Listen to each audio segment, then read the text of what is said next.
guys, what is going on, and welcome back to What Shall We Do Next. I'm Mike, your host, and I hope you guys are having the best day ever. I'm not gonna lie, I'm super tired today, guys. I didn't get much sleep at all last night. In fact, it feels like I didn't even get any sleep. Have you ever had like one of those dreams where you're just so active in the dream and it feels so like lifelike that you're not really resting your brain? It was kind of like that. Like, I don't even know if I was awake or asleep. I was dreaming that I was awake, and then I woke up and found myself asleep. So yeah, excuse me if I seem a little not enthusiastic about this video. I was really close to not even posting, but then I was like, oh hell no, nobody got time for that. But anyway, guys, I'm gonna try and stay positive, stay upbeat.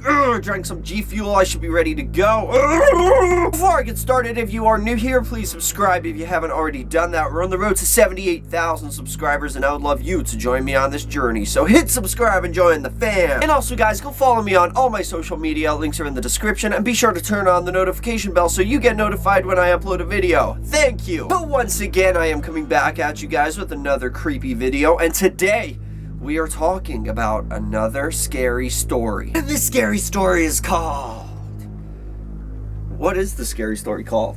The Thing! It's called The Thing! This is called The Thing! This is just not working out for me today. So, the story of The Thing is about two young boys who see something pretty disturbing in a cornfield one night. Cornfields, man, they are terrifying. Raise your hands if you're afraid of cornfields. I am. I think I'm gonna pass out. I'm literally high on G Fuel right now, guys. That's the only reason I'm working right now. This is just not happening for me. But enough of the jibber jabber. Let's get right over to the story. Fast. The Thing. There were two young boys named Trevor and Will. They spent most of their summer vacation hanging around town, looking for something to do. One hot August night, the boys were sitting on a fence by the main street. There was a cornfield just across the road, when, suddenly, Trevor spotted something in the field. In the darkness, it was difficult to make out, but he thought it looked like some kind of weird animal. He nudged his friend and pointed in the direction of the strange-looking figure. Will said he could see it too. He wasn't sure, but the mysterious thing seemed vaguely human. The next thing they knew, the thing was gone. The boys craned their necks and scanned the field with their eyes. Out of the blackness came the thing. It slowly walked over to the edge of the field before disappearing again. Trevor and Will looked at each other puzzled. "What was that?" asked Will. "I have no idea," replied Trevor. No sooner than he said that, Trevor felt a clammy hand on his shoulder. He turned around and found himself staring directly into the hideous face of the thing.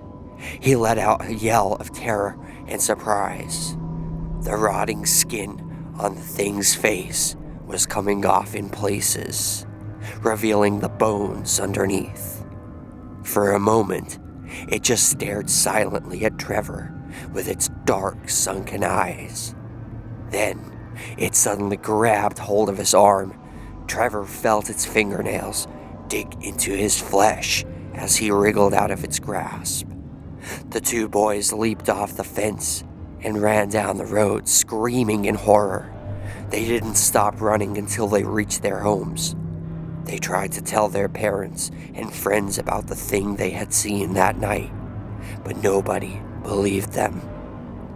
When Trevor woke up the next morning, the scratches on his arm were still there, and after a few days, they got worse and worse. Trevor got sick, and his parents took him to see a doctor.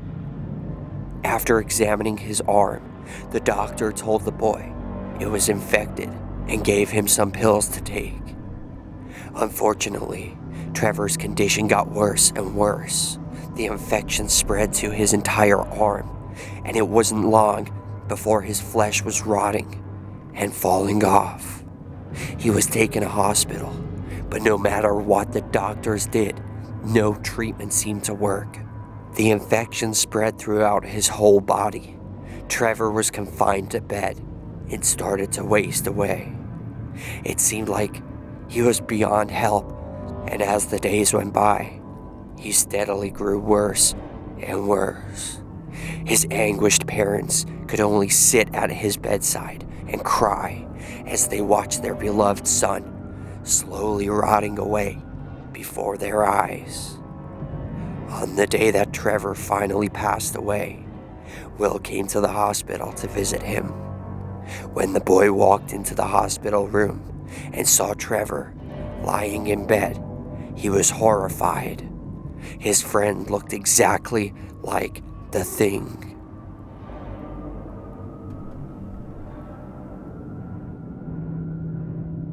And that is the end of that. Now, this story is very disturbing, and not for the same reason. I mean, this is a different story completely to what I would usually do. It's not paranormal. This is like some crazy zombie flesh-eating virus crap going on. But that is pretty disturbing, especially if this is like true. The fact that they seen this thing that seemed to be human, and it came over and like scratched him, and because it made skin contact and dug its fingernails into his arm, it's passed on this flesh-eating virus that's just like consuming him alive.